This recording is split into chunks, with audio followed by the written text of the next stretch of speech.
Hey guys, welcome to the 10th episode of the Warrior Philosopher podcast. I'm joined by my good friend Jared Stewart today. We're going to be talking about some of the impacts that the Enlightenment had in terms of social hierarchies, kind of going from something more metaphysical to a more economic based hierarchy, whether it be the development of modern day liberalism or even Marxism. Essentially, it's this concept where in the feudal era, and then at times before that as well, the aristocracy was often based in this sort of spiritual or metaphysical idea in regards to the kings of feudal Europe. There was like this divine right to rule that had been given to them by God, and beforehand, if you look at the Romans, for example, whether it be the Roman Republic or the Roman Empire, the Roman Republic based their origin mythology on the story of Romulus and Remus. And it was this idea of might makes right. Romulus defeated his brother Remus. He proved to be the strongest and most capable leader, and hence inherited the throne. And then in the Roman Empire, they try to stray away from that a little bit to try to make hierarchies more rooted in a more metaphysical thing. So what the Roman Empire did is they went from the Romulus Remus myth to trying to go more towards the Aeneid. So what the Aeneid is a Trojan general and Trojan hero who escaped Troy and fled to Rome to essentially eventually start the line which would make up Romulus and Remus. And because Augustus Caesar was the one who wanted to shift the origin story of Rome from the Romulus Remus story to be more focused on the Aeneid, is because the saying goes, well, the story goes that the Aeneid, the story of the Aeneid also talks about the birth of the Julii family, which eventually was Julius Caesar, which eventually Augustus Caesar is Julii maternally because his mother was the sister of Julius Caesar, and then of course Julius Caesar adopted him as his son. Yes. So both by maternal line and by adoption, he became Julii himself. So they wanted to create this metaphysical justification for their title as emperor. So it was essentially that the founders of Rome were descendants of the Julii. Yeah. So or whether they were the predecessors, ancestors of the Julii family. Exactly. So it's essentially this idea that, and this goes as well to Asian history as well. You see the dynasties of China. They received the mandate of heaven. It was this idea that the gods believed that this specific dynasty was fit to rule China by right of power and by right of capability, and that if eventually they became decadent and incapable, then they lost the mandate of heaven and they lost the right to rule. So essentially what I'm getting at is, before the Enlightenment, you have this more metaphysical claim to authority, this metaphysical claim to power. It was always about either descendants from God, so either a power from heaven or a power from a renowned ancestor. Exactly, which is one of the two things. That's kind of divine in its own right, because you think about origin stories and mythology. Even when it's not directly a god, it still gives this sort of otherworldly influence of thinking. If you can trace your ancestry that far back, it's like yes, there's some significance or meaning in that. Exactly, there's some meaning in being capable of tracing your precise lineage as far back as possible. There's some kind of like honor we feel. You can even see businesses today doing that with like 23andMe and the whole DNA thing. Yeah, you want to know your origin. You want to know where you come from. You want to know the origin of your entire family. You want to know what heritage you hold. It's very important for humans. And especially when you think about the really the powerful monarchies. Like, obviously there's no real powerful monarchy today besides like maybe the Saudis and some of the other Gulf states. But in terms of power, in terms of at least the aesthetic power, you have the British monarchs and you have the Japanese monarchs, and those are two of the oldest traceable lines of kings. Monarchs still around? Yes. So they just have no political power, similar to the British. Similar, right. But he's still an emperor. Now, what happened was the Swedish still have a queen. That's true. A lot of countries have monarchies, but I'd say the most well-known monarchies are probably like the British monarchy and the Japanese imperial family. Absolutely. But the reason I bring them up, especially since we brought up, this, I brought up the mandate of heaven with China to show that even in the Far East, you have this idea of a divine right, metaphysical, spiritual right to rule. The Japanese emperors were said to be descended from the sun god. And the sun god bestowed this divinity to the pharaohs are the same way in Egypt. Exactly, the Egyptian pharaohs They were descendants of Osiris. The pharaohs are meant to be the descendants of their not only messiah figure but their father figure as well. Osiris doubles as both the starter of civilization as well as the messianic death and rebirth. He encompasses the entire thing for them. So that's important with them as well, right? Yes. But interesting enough, so with the Japanese, like I said, you can trace the Japanese bloodline supposedly. So the myth goes that you can trace them back to I believe 600 BC. Mm-hmm. More modern estimates still place it very old, like thousands of years.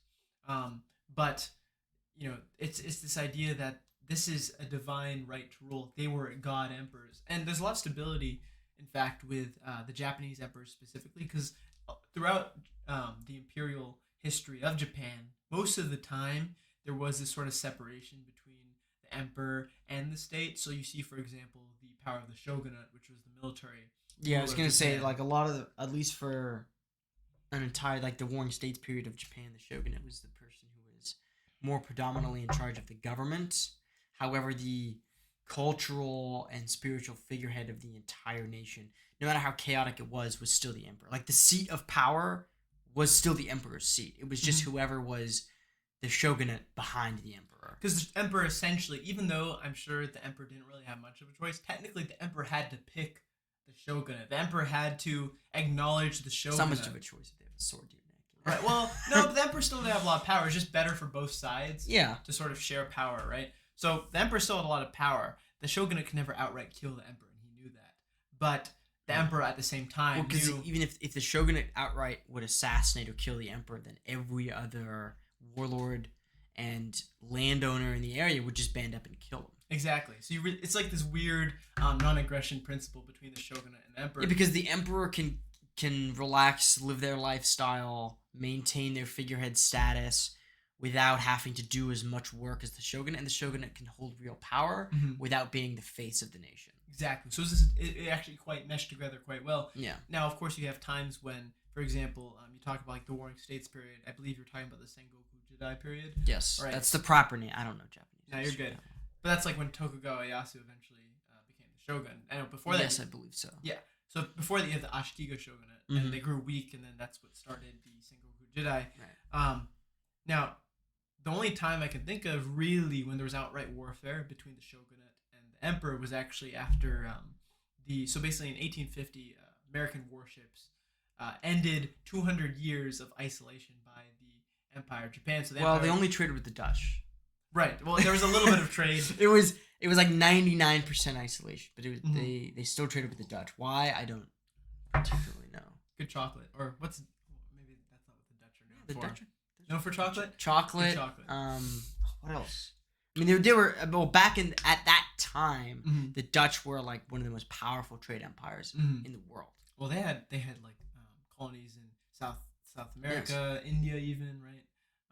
Even up until recently, they're still extraordinarily profitable for one of the smallest countries in the world. Yeah, they did good for themselves. As well as they have an amazing amount of agriculture.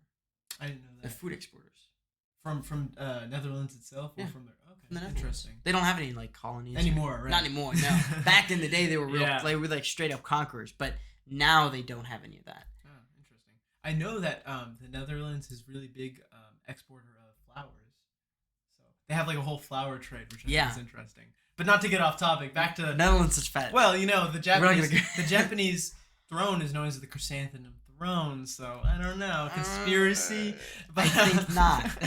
But no, but just back to that, right? So the only time you really see outright warfare between them is, like I said, when the Americans opened up Japan to foreign trade and ended the 200 years of isolation. Yes. And you have the shogun and the emperor. In fact, actually early on, the emperor was actually less in favor of foreign trade than the shogunate was. And the emperor saw the shogun as weak, as allowing these foreigners to come in. But over time, the emperor became all about rapid modernization and eventually opened up to trade. But they ended up with a war. And then they ended the samurai as a class. kind of, right? So you have the like effectively it's what we would call the samurai. Was it the Boshin War? Is what it was called, I believe. It was the civil war between the shogunate and emperor. Yeah. Eventually, Emperor Meiji became the absolute ruler, and there was no longer a sharing of power between shogunate and emperor. Emperor took complete control. Yes. Now the samurai as a class did technically end, but you do see a continuation of their influence. A lot of the bureaucrats come from samurai class. Yeah, they adapted eventually, but it took an outright war to end feudalism. Right. Yeah. In favor of an authoritarian state. Mm-hmm. Not much better, but like, well, I guess not much better for the peasants, right? But it's modernized a bit. I would say better for the peasants because you see in feudal society in Japan, and this is actually factors into our conversation about how social hierarchies went from metaphysical and spiritual to economic. Because even with the, it wasn't a complete shift, but with the emperor taking power, you see the merchant class, which were considered far below the samurai class, even though they made a lot of money. Right. See, they made a lot of money during the feudal system, but they never had any actual they never had any actual political power. But once the emperor took over, a lot of the merchant class eventually rose up politically as well, because you see a more capitalist, economically driven social hierarchy, right? So this kind of goes into what we're talking about. The only thing is Japan's shift didn't happen because of the Enlightenment, whereas Europe, it did, right? So Japan's happened a bit later. Japan was it's a special case because when it was introduced to the results of the Enlightenment. Yeah, because it's still the result. That's what's interesting is when they were introduced to the end product of the United States, which is ultimately a purely Enlightenment nation. We have no the most we have no old world tradition apart from Christianity. Like that's it. Right. Well, and Christianity is the reason the Enlightenment happened. Well, we can get into that. We'll get into that later. But I would still say Christianity is more so. It's one of the only old world vestiges culturally. Sure. In the United States. Right. Especially even at that time in like the 1850s. But even then, it's not the original Christianity, because the original Christianity was the Catholic Church. Yes. So the Protestant Reformation with Martin Luther. No, it's Puritans, it's still very different. Very, very different version. In Catholicism and Protestantism, Protestantism, not only doctrinally, but if you look at politically, the differences, you think about the centralization of the Catholic Church. If you look at Europe in the feudal era, the medieval era, it essentially functioned almost like a Catholic empire, because the papacy had a lot of influence over the different kings of Europe. So once you have the end of that dominance and you have the Protestant Reformation, you have the Church of England splitting away, it takes out all of that. The papacy didn't act just as a feudal power. It was a feudal power. They held lands in Italy. Right. Far beyond what they were their own country. Yeah. They had an army, they had population, everything. They have like one of the worst nation or territory losses in history. Yeah. Now it's just a tiny little 300 people. Yeah, excluding countries that just don't exist. Sure. But because they had lots of land in Italy and then they lost it all. Well, they had all of Rome, and then they had the surrounding countries. They had a lot of surrounding areas because at the time they were like you said, a massive influence on every nation around them. They almost served similar role to the emperor in a way, because like they had no real power in those specific countries, but they were like, that was they had this, like, for example, for a crusade to be called, you need to have good relationship with the Pope, so it's like you need to be good terms with the Pope to be able to justify your rule, otherwise you'd be excommunicated. They filled the role of complete cultural hegemony over Europe. And then I think that role somewhat shifted for Eastern Europe to the leader of the Holy Roman Empire. No, whoever was the king of the Holy Roman Empire. Look at my. Are you talking about? You mean Eastern? You mean specifically Germany, right? Because Eastern Europe, the Germanic states. Yeah, but Eastern Europe, I would call more like the Slavic regions, like Russia. I guess that goes into like the patriarch. That's fair, but I would say Germany's pretty far east when you look at it culturally. I wouldn't say so. I would say like they're very different from France. Well, the French come from Germany. Yeah, originally. Yeah, so I would disagree with that, just because when I think of Eastern Europe, I think of like maybe Poland and Ukraine definitely Ukraine. And I suppose Ukraine Central onwards. Europe. Central Europe. I would so all the Germanic states, like their entire cultural, political figurehead, was whoever was emperor of the Holy Roman Empire. Yeah, well, I mean, because the Holy Roman Empire had direct. It was the figurehead. Lands. Yeah. Well, yes and no. It was really more. It was almost like a federation. of kings, Mm-hmm. which is why the Holy Roman Empire, like a lot of history buffs will dig on it a lot for not being very Roman and not being very holy and not being a real empire. Yeah. But it held together as a big superstructure for a very, very long time until eventually dissolving. But splitting into different. But it was, but I do have to say, who was it ordained by? The Pope. Well, a lot of times they would have disagreements with the Pope, and they would have to set up anti-popes. And that's true. There was the two popes. Was one in Spain and one in Rome. Right. And then there's an entire war in Europe about it. European history is medieval Europe's a real trip. Oh yeah, absolutely. But going back to the main topic of conversation, right? Yes.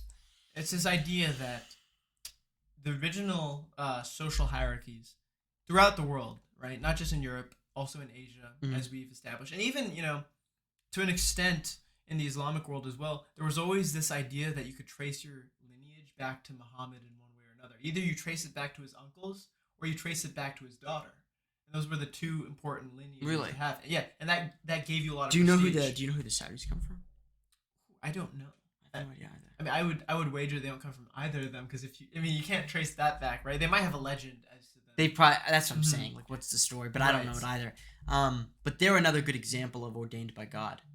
And to this day, the Saudis. Well, yeah, because I guess they're one of the few actual monarchies. Yeah, straight up monarchies. Like they are not kidding around, right? They're not like the North Koreans, like pretending they're not a monarchy when they're a monarchy. Oh well, yeah. Here's the spectrum. You have real monarchy. You have people that claim not to be a monarchy that are a monarchy, and you have people that claim they are a monarchy that aren't a monarchy. So you have the Queen of England and the Emperor of Japan. You have Kim Jong-un, and then you have Ibn al-Saud or whatever his name is. I don't know. Something like Ibn al-Saud, but you have the Saudi king in the middle, like pure, who's like straight up. No, I run the country. Yeah. And like you said, so the point I'm trying to make is you have this metaphysical claim to social hierarchy throughout human history and up until the Enlightenment. So if you think about the things that come out of the Enlightenment, right? Let's look specifically the shift from metaphysical. Let's use the word metaphysical to describe this sort of, because metaphysical and spiritual kind of go hand in hand to what we're talking about. I mean, it's beyond, because the might makes right concept is the physical concept. Yeah. Is we have the most power, and I say that I am in charge because I have the biggest army. Right. And you're not going to stand opposed to me. While a metaphysical claim is something that we all united in agreement believe in, or that I believe. Well, then the other metaphysical problem that happens often is my God says I'm supposed to be in charge, and I just so happen to have the biggest army in the area, so I'm in charge. Right. But there's different manifestations. Yes, but that style of claim to power, whatever you want to call it. It's just mandate of heaven in different ways. Yeah, it's just mandate of heaven. It's the same thing, but metaphysical is a good term for it. Right. But the shift from that to an economically based social hierarchy. So just to paint the picture for everyone really quick, and this is true of most places throughout the world. Essentially, the hierarchy originally, this is true in the Indian Vedic tradition. This is true in Japan, China, Europe. You essentially have, this is going to be a very simplified structure I'm going to give you. There's essentially something that functions as a priestly class. There's something that functions as a warrior class, a merchant class, and a laborer class. So I'm just going to talk about each of them really quick. So priestly class, pretty straightforward. They don't necessarily run the country, especially. So in the case of pretty much all of the examples I gave you, Indian tradition, Japanese tradition, Europe has a European tradition, too. Right? Either the priestly classes and the warrior classes are combined, or the warrior classes are in charge, but they listen to the priestly classes for advice. Yes. It'd almost be like India is kind of a good example of this. The priests were the guides. They were the people telling the king what the gods say and what the gods recommend you do. But ultimately, who were the kings? They were from the warrior class. So the same in like Greece, for example. So you have the Oracle of Delphi. Like the famous story with Leonidas is that he went to the priests to basically give him the omens of war, and they basically said like you shouldn't go to war. So that's why he only brought 300 you'll Spartans. die if you go to war. Right. So even though he is the king, he still listens to the advice of the priestly class. So sometimes it's mixed. Like in Japanese history, obviously he's the god emperor. Yeah. Or like sometimes it's a little bit more separate. So like in Europe, during feudal Europe, it was more separated because every community would have a church. Yeah. Every community would have some kind of priest or parish who would run the spiritual thing and, keep the peasants in line a little bit, right? Uh-huh. That was kind of quite literally. Yeah, that was the function, right? Yeah. And they would also educate Mhm. and teach the sons and daughters of all the nobles Mhm. and all the knights. Right. And then you have your warrior class, who were the knights, and all the kings. Lords, All the kings and lords ultimately at some point came from a knight. Yeah. Well, most of them were knights themselves. Even if they weren't great soldiers, they still had to learn. Well, when I say they were either a knight or they came from a knight, like they were the descendant of someone who would be a knight. Yeah. Some small landowner Mhm. whose job fundamentally was when the king came calling, Mhm. they'd go to war. Right. Good job. But I know more about feudal Europe. I don't know as much about Japan. We'll talk. Well, I mean, it's essentially functioned the same way. They were. Feudalism is impressively standardized across the world because it is. I think it's very closely related to the human condition, the natural way that humans sort of develop their societies. It seemed to be the natural method of organization everywhere. I mean, some did it way more hardcore. Yeah. Like in the Indian tradition, you cannot change class at all. No. But like a peasant could go and become a priest. Mhm. They could choose to join the church. That's the thing they could do. Mhm. Or if they were good enough, seen favorably, whatever conditions, they could become a knight, squire and then become a knight. Like there was some social mobility. Very, very little, and it was rare, but a lot more than in India, for example. Way more than in India, and I don't know how much that was in Japan. Do you know? Well, in Japan, it's interesting. You would see a lot of times really poor samurai or like landless samurai without a lord, known as ronin. Yeah. So to me, I don't know enough to say for sure, but to me that says that there must have been a lot of opportunities, at least, because if you have poor samurai, then that's got to tell you that it's not super selective.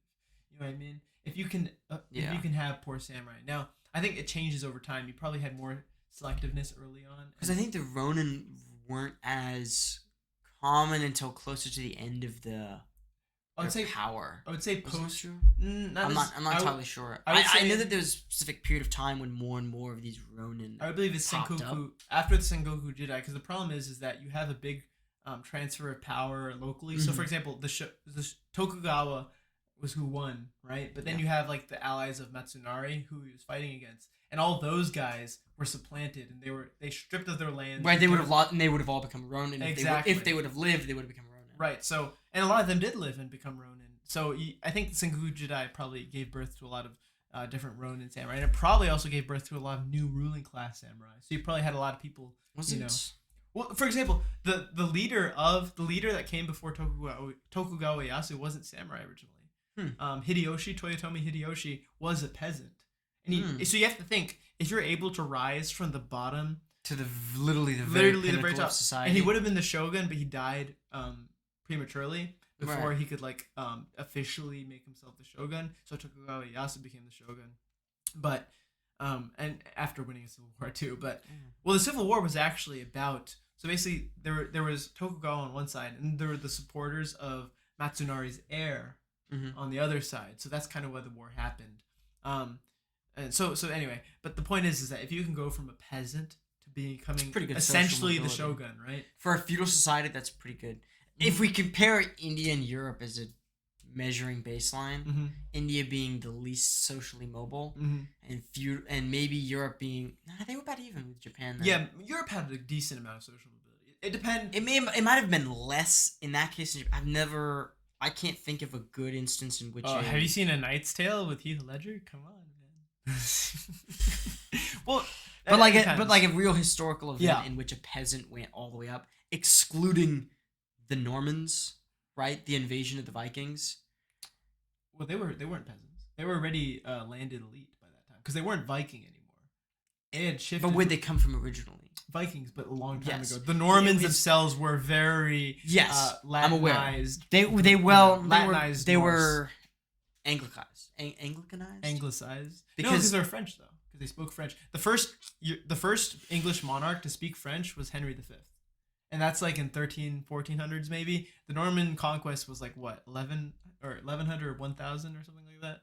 1100. Yes. So for 300 years of English history, after the Norman conquest, they were still speaking French. So I would say Latinized, because French is a Latin language, and French is essentially Franks. The Franks is the more Germanic, Yes. and then French is the Latinized, almost Romanized, if you want to call it. I'm trying to recall my Norse history here. For sure, your Norman history. Norman history. But I guess what I'm getting at is by that point they were very feudalized, and they had sown their roots into the I suppose it's true. land. I'm thinking of the original invaders. Oh yeah, if you They go were back. because the Vikings are Their social hierarchy was so kind of a different. topic for another time, but they were They such had a lot of social weird. mobility. Yes, they had an Yeah. insane amount of Mhm. social For women mobility. too. Yeah, Women could really own for land. anybody who could do anything, Mm-hmm. because you have to think that they came from such barren, relatively, you couldn't be like relatively barren lands. you couldn't be selective. in comparison to like France. Mm-hmm. Norway looks pretty empty and barren. Yeah, They still had enough resources, obviously, Mhm. but the reason that they had to invade. like Vikings is such a misnomer because Vikings is a job. Mm-hmm. Vikings was not a civilization. It's a Right. job. It's a type. It's a group of people. Within Norse. You could think of it as being a knight, Mm-hmm. but just for the Norse. Yeah. The Norse or the Scandinavians had a shit ton of people who they Mhm. knew that they weren't gonna get enough food this winter. Uh-huh. So what do they have to do? Gotta raid They it. got to go like 4 fjords over and fuck up those You guys. had to use the word fjord. I had to put fjord in somewhere, but Yeah. they had to go, over 10 miles that way Mhm. and destroy some other village and take their shit. Um. And eventually they just found Europe and that was game over. Yeah. Poor Europeans. Well, yeah, turned out okay. But Turned out really well for England. Sure. I'll say that. Turned out really Actually. well for England. But anyway, so going back to the main topic, right? Yes. So, as we've established, there was this metaphysical social hierarchy, which was not always, like we said, there was the merchant classes that existed in feudal Europe and existed in feudal Japan, And it but- was very unchallenged. This, What I'm getting at is that they made a lot of money, but they did not challenge the power. yeah, well, no, what of I'm, the what I'm knightly saying is class. the social structure of feudalism Yeah. was unchallenged. Yeah, for a good time. Right? Think until the Enlightenment. Yeah. What other civilization threw off feudalism? You could make an argument that merchant republics, like for example Venice, or Genoa. I feel like they kind of just dodged it entirely. What do you mean? Dodged it. Like they weren't feudal. Yeah. Oh, what do you mean then? What's your question? Well, so take Japan. Why did they Yeah. kick off feudalism? Well, to modernize. Right. And that Because was they already saw yeah, what that was right 1870. what modernization brings. Yeah. Why did the Europeans kick off feudalism? Because the Enlightenment. Because the Enlightenment. Right. Mhm. Why did the Chinese kick off feudalism? Well, that's like 1912. I guess they were just fed up at that point. Yeah, because they had to have had to have an entire communist revolution to kick it off. No, feudalism had already kicked off Well, when did it kick earlier. off? So the Qing Empire, I believe, was so So there was, I suppose the communist revolution was in the 40s, the communist revolution succeeded. 30s, and it started in like the mid 30s. Yeah. Well, and it started, didn't started end in until the 1930s. end of World War II. Right, but feudalism had been ended let's not say effectively. Let's say officially ended in Officially. maybe 1912. And then of course you have Sun Yat-sen, and Sun Yat-sen is considered hero both among the Kuomintang, which currently rule Taiwan, and then by the PRC, because he was a Republican figure. What? What's funny? They share a common hero. Oh, they do. It's so interesting. Well, you have a big picture of Sun Yat-sen, and it'll be revered as much as Mao Zedong. And Sun Yat-sen is also revered amongst the Republic of China, right? But that's essentially when I would say officially Chinese feudalism ended. And of course you have a big period of social strife and civil war in China. Yes. But so essentially you can make the argument that all of this, end of all this, even for the Asian countries by default, started with the Enlightenment. Well, I think that was the earliest group of countries to kick off feudalism. Right, and Was eventually the that- Europeans, that, and it just spread shifts everywhere over. because Mhm. the results are undeniable. Yeah. For a nation state, if you Mhm. look at it from the perspective of a ruling class Yeah. and a nation state, Yeah. and you become insanely wealthy, Mhm. able to expand your influence to not just your own region, but to other continents, entire other lands that have never seen you before, Mm-hmm. and you can be that powerful and that influential, Mm-hmm. of course you're going to kick off feudalism and do whatever the hell they're doing. Well, you kick off feudalism because then it gives you more economic rights over a specific country. That's literally, and that's what I mean, right? So it's from metaphysical social hierarchies to economic social hierarchies. It's funny how much of social change is driven by economics after the Enlightenment, because you look at it, right? Just going into it. So you see a lot of the things that come as a byproduct, or not byproduct, but let's say an after effect of the Enlightenment. You have growth and commercialization. Eventually, you have the Industrial Revolution. It's essentially all these things that are allowing. So once you have the Enlightenment, you have this idea of like, so before, let's say you have divine social hierarchies, the Enlightenment is essentially shattering it. It's born from the same roots. It's still born from Christian roots, but it's saying, well, God sees us all as equal. We're all born equal under God. Therefore, we should have an equal right to power. It's this, the egalitarian tradition is born in the Enlightenment, which comes out of Christianity. I would say that's a very good way to put it, is that if we are all made equally under God, like if God creates all humans and states that we are all equal, ergo we should have such a, like a perfectly, of that era, like such a logical egalitarian statement that we should have the equal right to power. It's a good phrasing for it, is that equal right to power. Not that, especially at the time, the Enlightenment kicked off in France. So at that time, they were under a very, very oppressive monarchy, by like European standards. I mean, that's like the whole point of the French Revolution, right? Well, are you saying, are you using the French Revolution as kicking off Enlightenment? No. Okay. Because of course you could go back. No, it started before that, but I'm saying like what that monarchy led to, that regime led to the French Revolution. Right. Yeah, so I mean, you do, so yeah, obviously you have the catalyst for the actual physical change, but yeah, in terms of just looking at the actual movement of the Enlightenment, right? Like we said, it's this idea that everyone has an equal right to power because we're all equal under God. Yes. Now, you think about it, right? So if you're the early Enlightenment thinkers and you're thinking, well, how do I equalize power?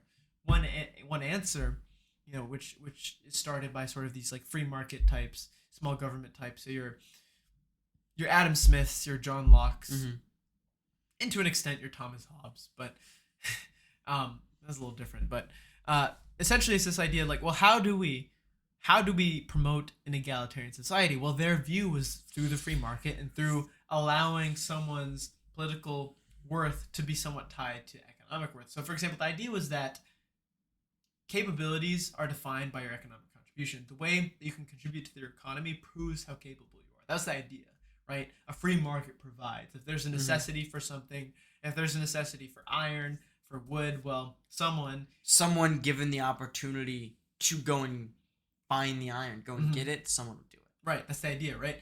And it's the idea that, well, you have these hereditary power structures that go back thousands of years, and this idea that, okay, well, they've had power for thousands of years, and what have they done with it? They've kind of grown weak, they've kind of grown like stagnant, maybe they're not as invested, but through the free market, we can maintain everyone's investment because they're going to need to produce capital. That's the idea, right? So you have them say, okay, well, let's find a way where we can root our social hierarchies to economics. That way, the most capable people through meritocracy eventually will become powerful, because the idea is that the most capable people will become the richest people. That's the idea. It ties the social power and political power completely to economic worth. Right.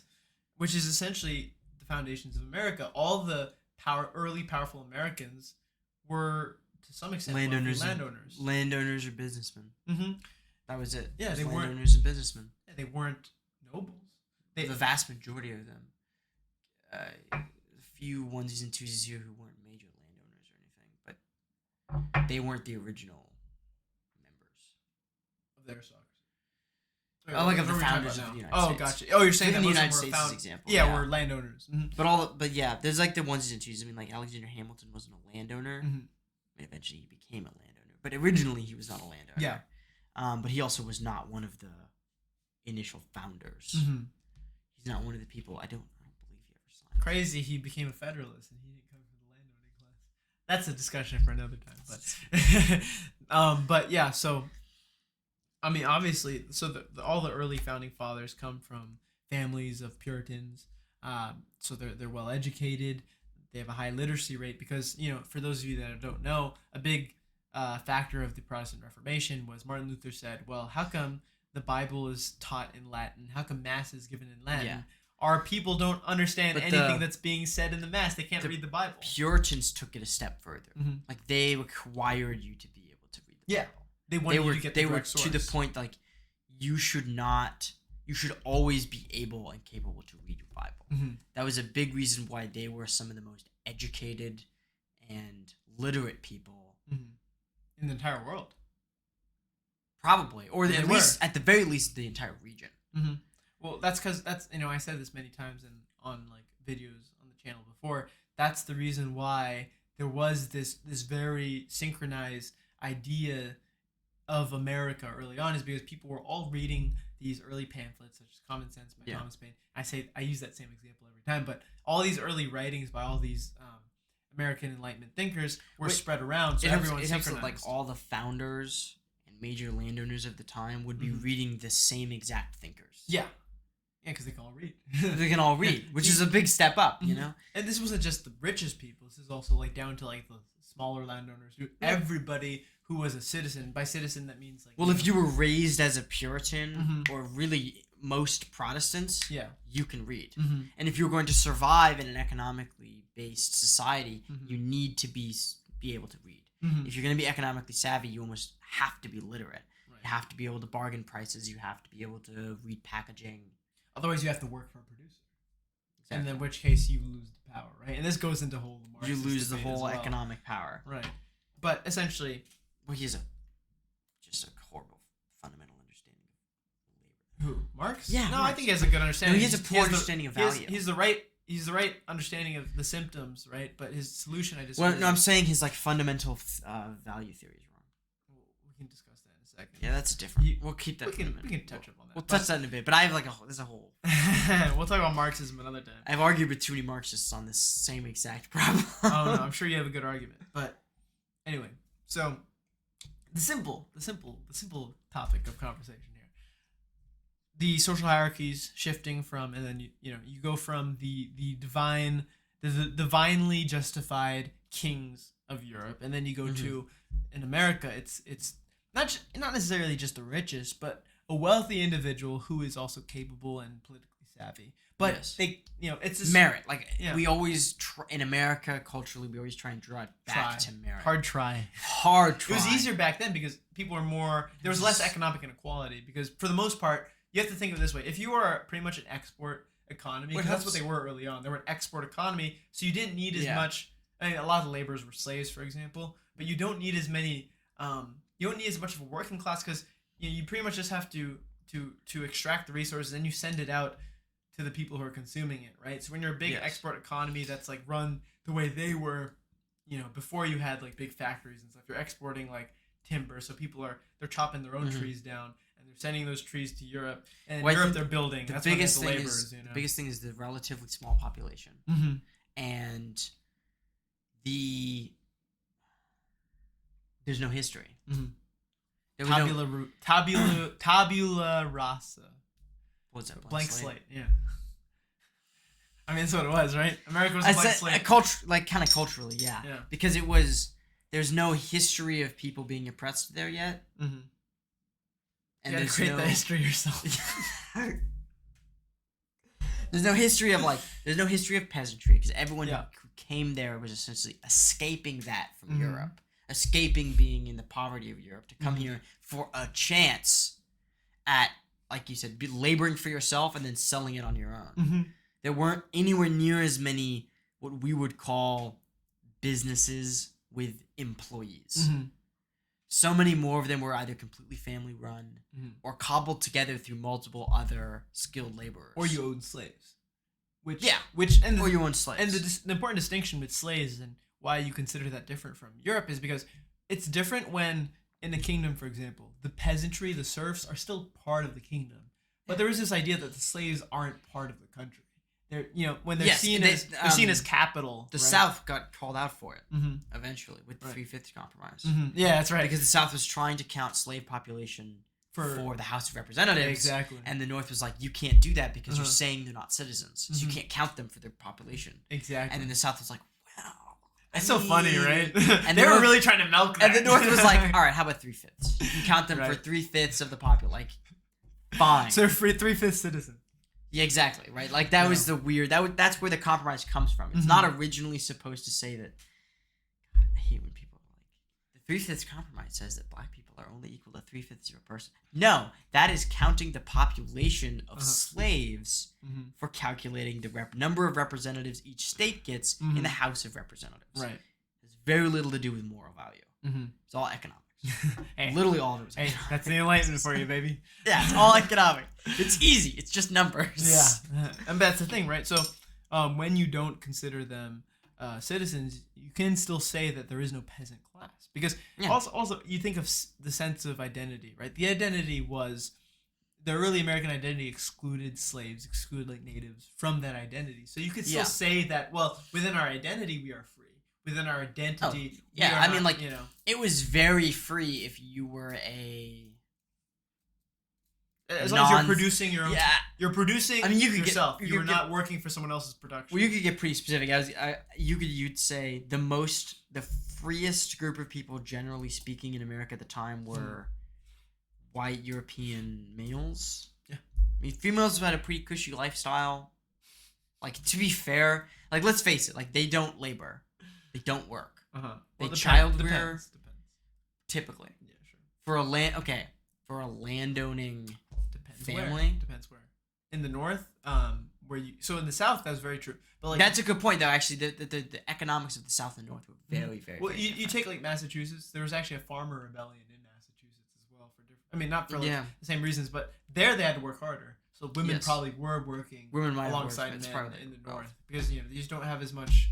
First of all, you have slaves in the South. Second of all, the crop there is like very valuable. Like you're producing cotton in the South, in the North, you're producing what, like some corn and potatoes. I don't know. Food. You could be chopping wood. I mean, a lot of America's textile industry came from Maine and that region of the country. Okay. Interesting. But where are we going with that? So we're talking about the economics of the North versus the South. Sure, and how that relates to basically the growing social hierarchies that are based on economics, right? Yeah, and you could see the split between like the more metaphysical hierarchy and the more economic hierarchy, in that the North was way more economic hierarchy, and the South was more originally based in the metaphysical. Kind of. Because they still had the moral split between slaves and non-slaves. Right, so there's still that metaphysical idea that their identity was superior in some way. So yeah, that's an interesting point. They're still heavily economicized, right? Like it's not. Oh, it's still like it's still all about the economy, but culturally, sure, there was still this. Culturally, their power, their powerful and most influential people, was because they were non-slave landowners, they were white landowners. But even then, I mean that's true, right? But the one thing I'll point out is there's still a social hierarchy economically in the South, even amongst the whites, because you still have to consider that they're still poor whites. Well, here's the thing, right? And this is something to consider. As you have more white immigrants coming to the United States, and those white immigrants start to make up a growing working class, right? Then you start to have more economic social hierarchies because it's no longer just a bunch of producers. Now you do have the employees coming in, working for the already established landowning white producers. So, for example, in the South, you have like a big Irish immigration. I thought that was later. Oh no, you have because you had the Irish. Was that like 1800s? But still like before the Civil War, right? Pre-Civil War. Oh yeah, because Irish potato famine. Yeah. Well, I mean, most of the Southern Irish immigrants came a little earlier than the Northern ones, right? So a lot of them were Protestant, for example. But just going off of that, you don't have by the time the Civil War comes around, very few whites in the South actually owned land to own slaves. A lot of them were working. So a big thing was you needed people to watch over the slaves. Yeah, you have to have an entire it's like you want to call them managers, very strict managers, very sadistic managers. There's a southern term for it. Yeah, it's not a ranch. It's a something hand. I don't know. No, but the term for the estate. I don't know the name. Oh, like plantation? Yeah, like you essentially had to be running a whole plantation. You were running it for the land. Like it has to be an entire operation. What? So that's the thing, because right? you also have to provide some level of housing and sustenance to your slaves, or they're just gonna die. And then having to buy new slaves constantly because they're dying on you is very inefficient. Right. So you have to sustain them enough to work. Uh-huh. If you're just breaking it down by economics, which is probably what they did. Right. Well, that's what I mean, right? Well, what I'm more getting at is that very few of But then eventually not everyone can sustain that business Mhm. because you're going to be outcompeted by the bigger and better or more efficient plantations. And then eventually you have very few plantations owning most of the slaves and most of the land. Okay. And then you have a bunch of poor white people who either work on the plantation Mhm. or work next to the plantation doing some other service for them. Sure. Which is the case, right? So yeah, that's how it ended up being by the Civil War. that's what I mean with an economic, right? So even within the white population, you have an economic hierarchy. Most Southerners did not own slaves. Yeah. Vast majority of them didn't. Because they couldn't afford it. They were expensive. They still benefited from slavery, but not nearly as much as the white slavery. They were working for the white slave owners. Well, to some extent, the unskilled laborers were negatively affected by slavery. Yeah. I mean, the same problem happened to Rome, Mm-hmm. in that the slavery drove down the price of labor Mm-hmm. to effectively zero, Mm-hmm. as far as like in comparison to hiring a free laborer. Yeah.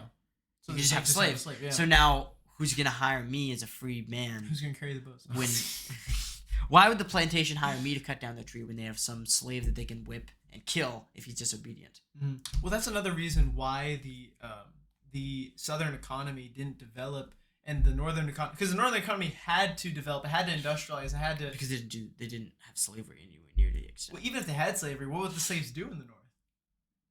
They don't have any fucking good cash crops, right? Well, they could have done corn. Yeah, but that's not a cash crop. Come on, cotton. Not yet. That's true. Corn never was a cash crop. It is Well, now. a cash crop. No, it is now. What's the definition of cash crop? A cash crop. My understanding of it is that you can grow just that and you can make a lot of money. And seeing as corn is in effectively everything now. So maybe I'm using the word cash crop wrong, but let's What do say luxury. what do you think? Luxury or commodity. Something. Well, that, cotton wasn't a luxury item. Cotton was almost all clothes. That's a good point. It's just cotton and wool. Sure, but I guess what I'm getting at is like the British. So for example, like they didn't have a sustainable monocrop. Because to grow like a monocrop is so you have a farm or a plantation and all it grows is one fucking thing. Gotcha. So think about the huge, have you ever driven through like Ohio? Yeah. Yeah. Not Ohio. Not Ohio. Indiana's a good example. Southern Illinois is an even better I've driven through like Kansas, not Ohio. like literal cornfield where it's you could look for miles and miles and it's nothing but fields of wheat and corn. Yeah. Those are monocrops. Okay. But back then that didn't have the same. I don't think we had the efficiency in farming to get to that level. Gotcha. Like those size. Mm-hmm. Now we do because the technology's just advanced so much. But a lot of the North was more complex industrialism. Yeah. And then, more of the Midwest or what became the Midwest was more farming, but not what we would call the Midwest, like by Illinois. Wasn't quite there yet, but more Ohio, Pennsylvania, like that was still farming. Sure. Like they produced enough food for themselves and all that. Yeah. But they were the ones doing most of the complex manufacturing. Because they had to. Like I said, the textile industry. Yeah. A lot of it originated and then eventually, unfortunately, died in Maine. Like the textile industry is almost completely gone. Yeah. But it's this idea that with when you can depend upon a slave class to make all this money for you, right?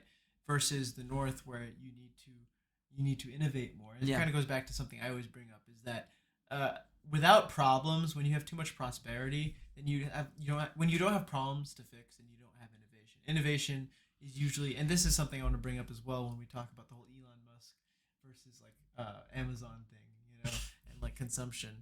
But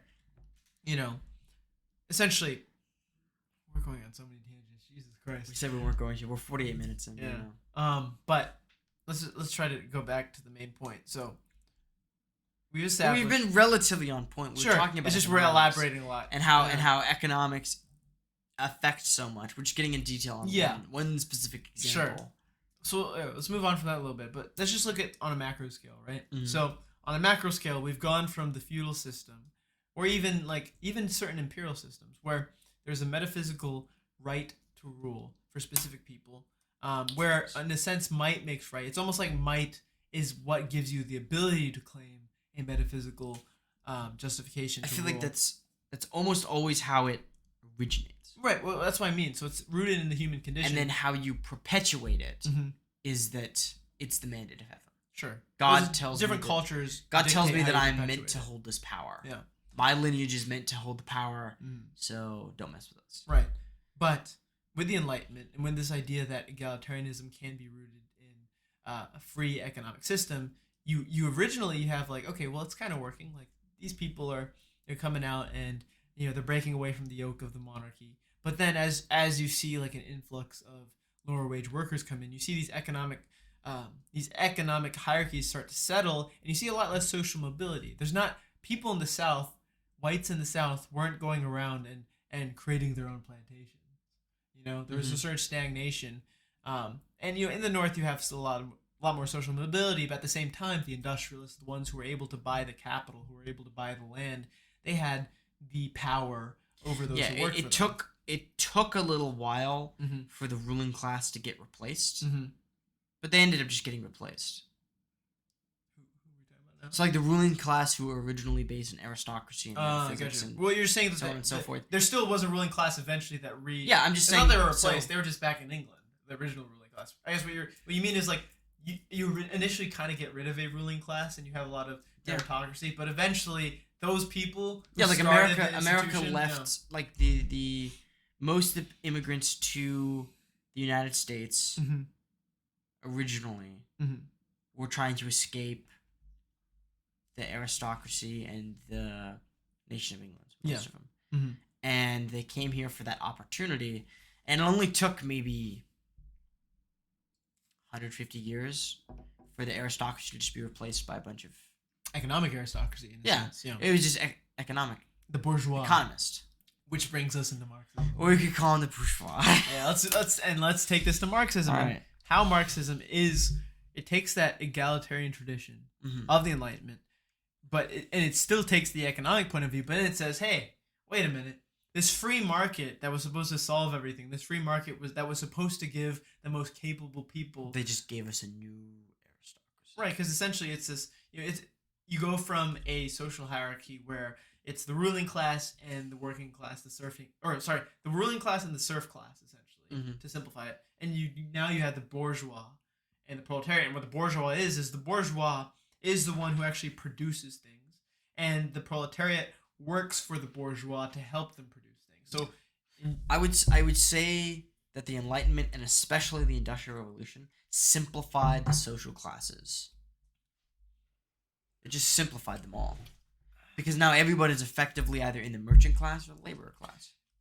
in a sense, right? But You're either owning the business, or you're working for the businessman. I think it opens it up. So At least Yeah. from Marx's perspective, Mhm. that is fundamentally the structure now. Yeah. It was that there was a specific ruling class, priest class. He would have been against that before. too. Yes, to he be would fair, have. yeah. I know he Mhm. would have. Yeah. But I'm saying that's what it was before under feudalism, and we replaced that with something that should provide you with more opportunity, Mhm. and then it just ends up with either the worker and the owner. Right. And it's important to recognize that, Marx wasn't just against economic social hierarchies. He was against all social hierarchies as the sort of that's the sort of Yes. embodiment of evil, right? Where evil comes from. But the only thing is, like, in today's world, he recognized, okay, well, the hierarchies are mostly based on this dynamic of bourgeois and proletariat. That was he fundamentally wanted and believed that you could reach a state without hierarchy. Yeah. And he wrote the Communist Manifesto specifically around attempting to get to that point from an industrialized nation. Mm-hmm. And the world that we live in is still very similar to the world that Marx lived in. So It's I think only like, what, 150 years ago? he was around 1850s, 1860s, 1870s, 1880s. 150 years ago. Yeah. So, yeah, crazy. That is actually Shout out to wild. Karl Marx. Shout out to Karl Marx, bro. Where you at? But so to simplify it, right? Just speak on a macro scale. Marx is still Marx carries over that post-Enlightenment egalitarian tradition, all people equal right to power. But he sees, so let's differentiate. So liberalism believes that equality comes from a free market in which people can prove themselves most capable economically, and everything will sort of self-correct. The most capable people will become the richest through the free market. Yeah. Marx says, no, that's not actually how it works. He says, it just creates a new hierarchy in which those with the means of production are going to be able to wield the power, and that the way forward is by just getting rid of all social hierarchies altogether, all economic hierarchies, and just basically tearing down through class warfare, tearing down the bourgeois class completely, establishing proletariat class. Everyone, the simple sort of dumb man, and I want to say dumb man. The simpleton argument of communism is everyone gets paid the same for equal labor, and it's a little more complicated than that. That's essentially what it is. You could say in layman's terms. Yes, in layman's terms. The point is to from everyone's capability to there's a saying that's it encapsulates what you're saying so well, and I just lost it. Mm-hmm. But it's I'll transit into more modern speak. Sure. Everybody works as well as they can, mm-hmm. and everybody is given exactly what they need.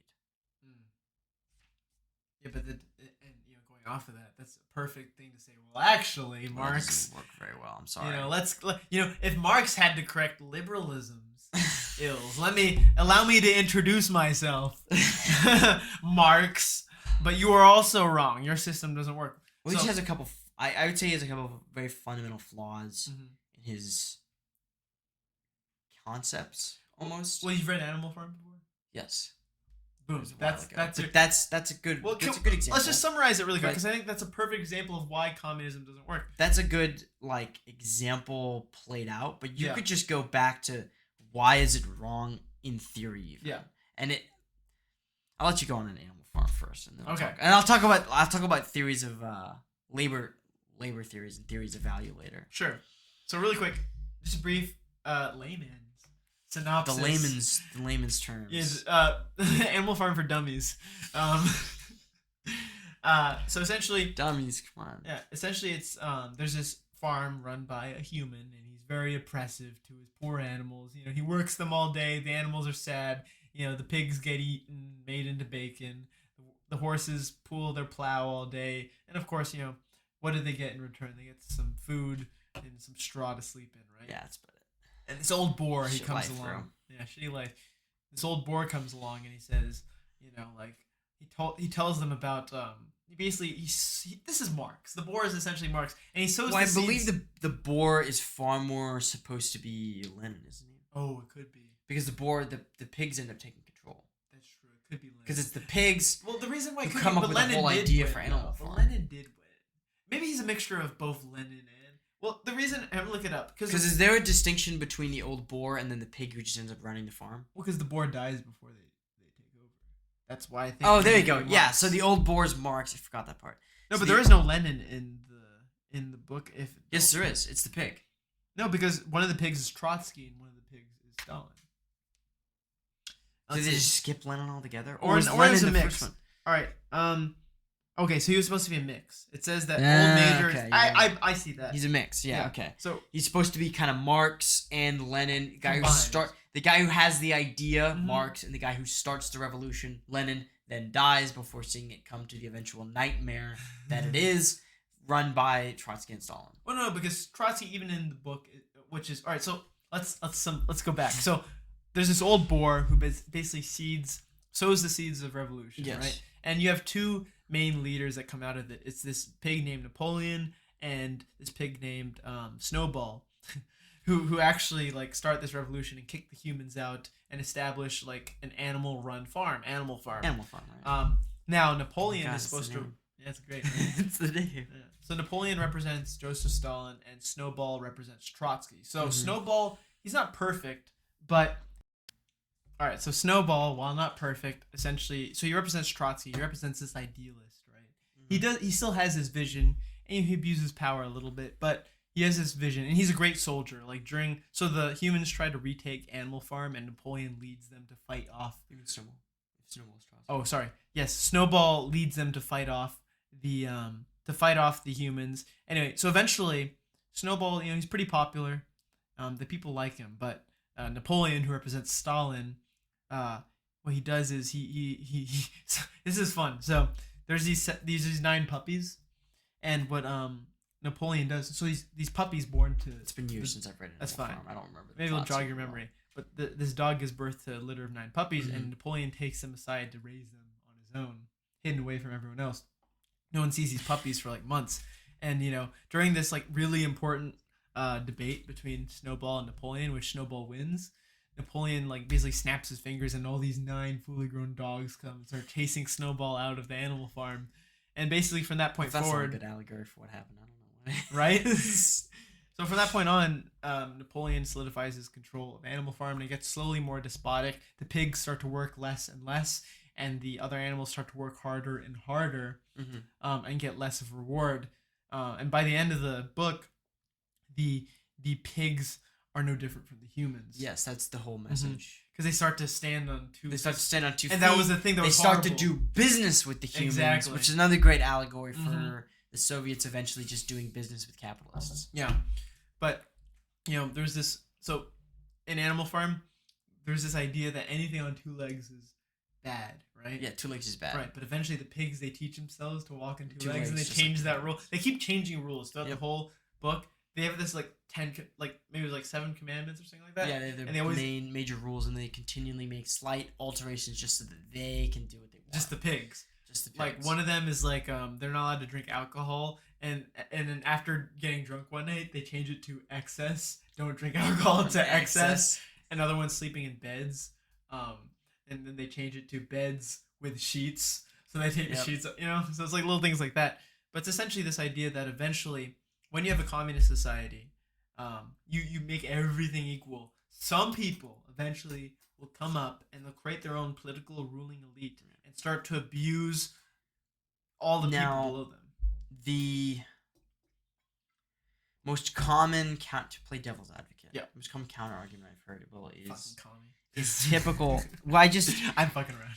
Well, I had a 2-year long argument with an anarcho-communist over text and in person. Love to see it. Yeah, he used to be a friend of mine and he moved away. So he would come back and visit family that he had here, and we would just argue for hours. It was exhausting.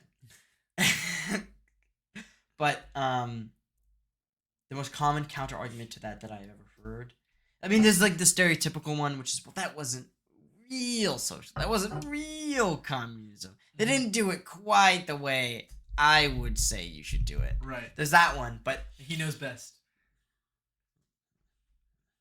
But then there's the more solidified version of that argument, which is more so that if the entire world were to be that way, to go full no hierarchy communist, then it would work.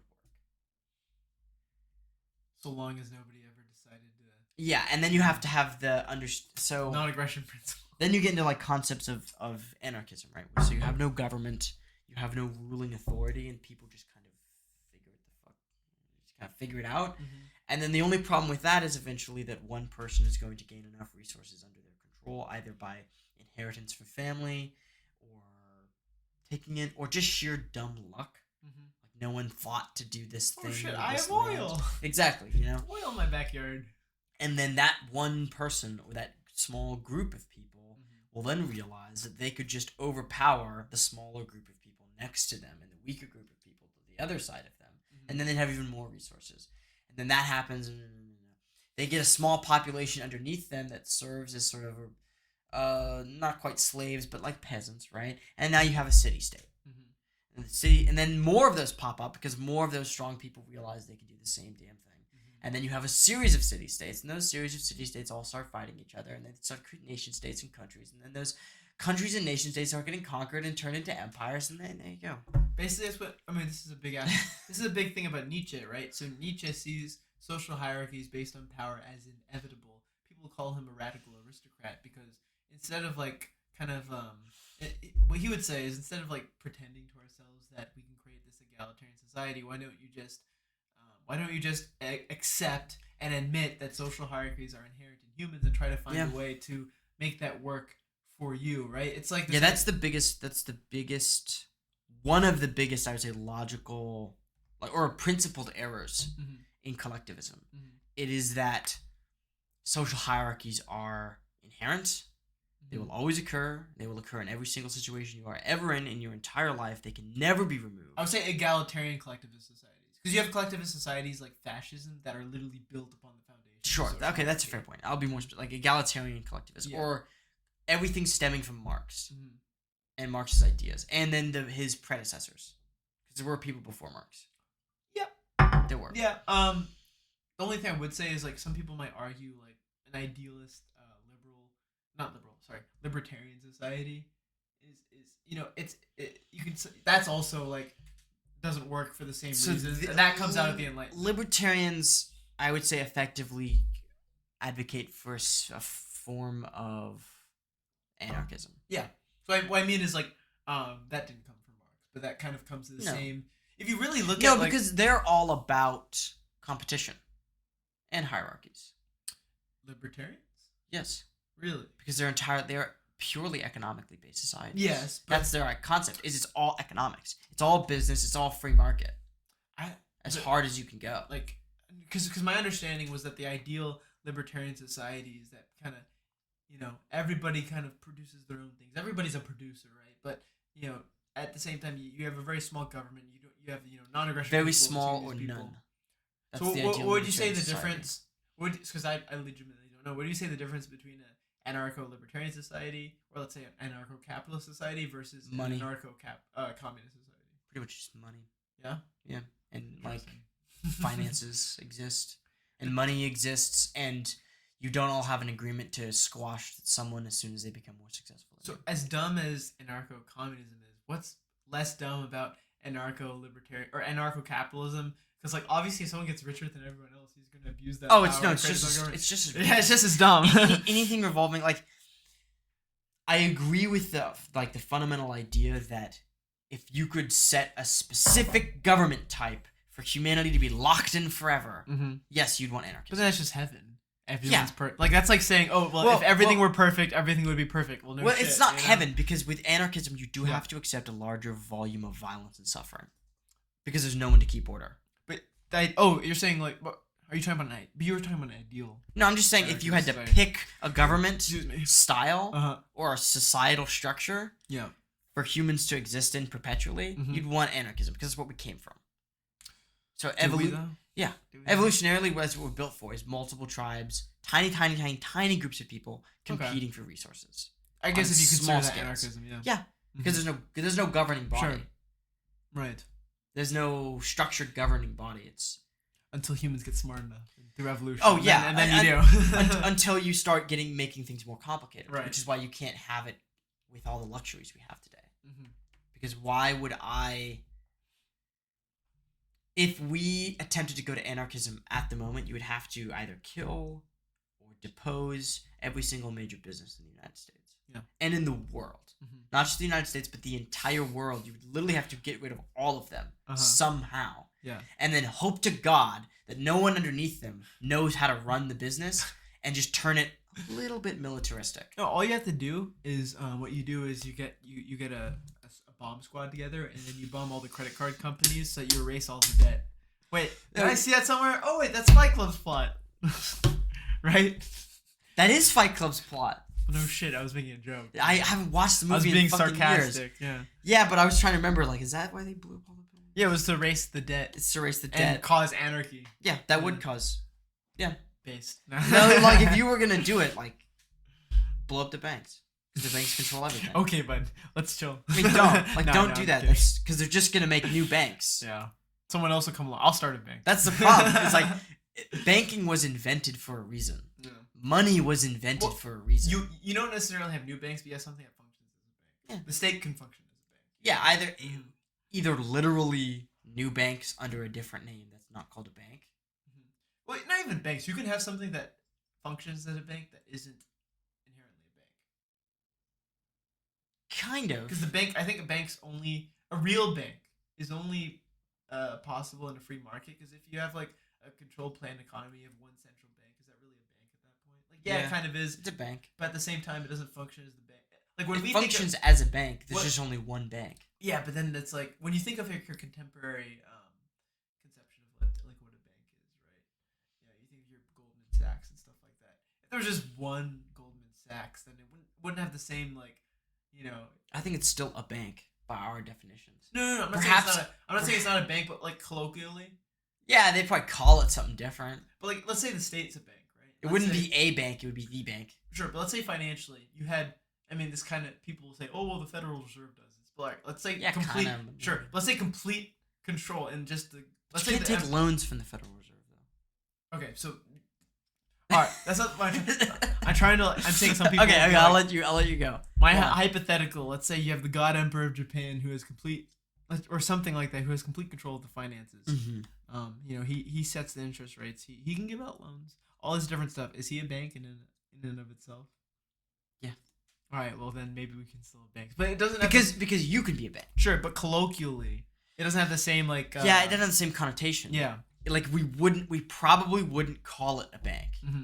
but as an institution, it would behave and act as a bank. Right. But I think we just wouldn't call it that. When you think of like the sort of cronyistic and like corrupt, the sort of when someone says the big banks to like your average person. And the feeling you get from it, I don't think you get the same feeling if you just knew there was, like, let's say there was one corrupt bank, but that was the only bank. You couldn't really complain about it being corrupt because that's just like, that's the only one. It's like, well, yeah, it's kind of like how like no one really complained about corruption in the Soviet Union because that was all there was to get anything done. Well, if you wanted things done. With how big their bureaucracy was, I'm sure they had a lot of different corrupt institutions. That's what I'm saying. The whole thing was corrupt. Sure. So what are you going to compare it to? But I'm saying you still have individual institutions that have certain levels of corruption compared to others, right? Yes, that's definitely true. But if they're all effectively corrupt in some fashion, well, I think a better example is like if let's say in the government, let's say the president had complete power, right? Sure. And your country was in a bad state, you could blame that on the president. Lord President. Right. But I'm saying if the country was in a bad state and the president had all authority to do whatever, you could blame everything on the president. It wouldn't have the same connotations as today. You have all these political debates blaming this person or that person. If you knew exactly, like that he's the guy who makes all the decisions, you can just blame him, and you could overthrow him. And that's kind of the argument with autocratic forms of government, or like this sort of radical aristocracy, or like the mandate of heaven. All these different things, these metaphysical social hierarchies, are all kind of based on this concept. The only problem with that is that you can't overthrow him. One of his generals is they're gonna end up overthrowing him. Napoleon started off just like us. Kind of. Toyotomi Hideyoshi literally started off lower than us. But like a perfect example of what you're talking about is the Mandate of Heaven and in China. Mm-hmm. What happened for a very long time in China is that they kept replacing the emperor because they would be like, you're shitty, you're a poor ruler. Yeah, but a lot of times. And one of the generals would start a war. It would kill the emperor. It wasn't always a general though. A lot of times you have people that eventually overthrow a government that came from nothing. So even though like Temujin, so Genghis Khan, even though he technically comes from a tribal chief, he was stripped. Yeah, he was stripped of his tribal status. Yeah, he lost and his became land. a wanderer, right? Yeah. But eventually at least his descendants. I guess not land. He lost his herd and his people. Yeah, the herds was important, but he lost his means of producing things and his means of power. But his descendant eventually becomes the dynastic ruler of Japan with I believe the Yuan dynasty. I believe was the Mongolian dynasty. But in Japan? No, sorry, China.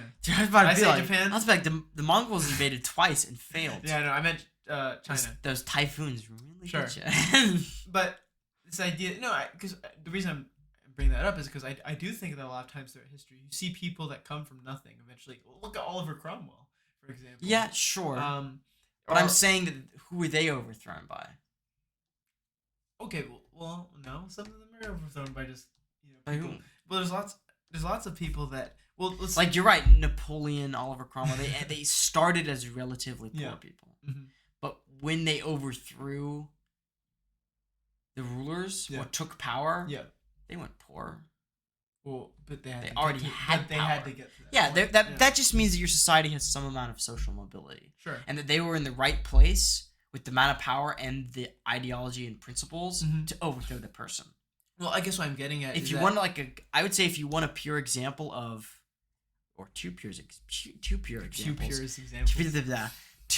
examples of the actual lower class overthrowing the rulers, you have the French Revolution and the Russian Revolution. Sure, that's different though, because that is a class of people overthrowing. I'm talking about like individuals, right? Yeah, but even the leaders of those well, movements were not particularly powerful. No, but I'll tell you what's different about that.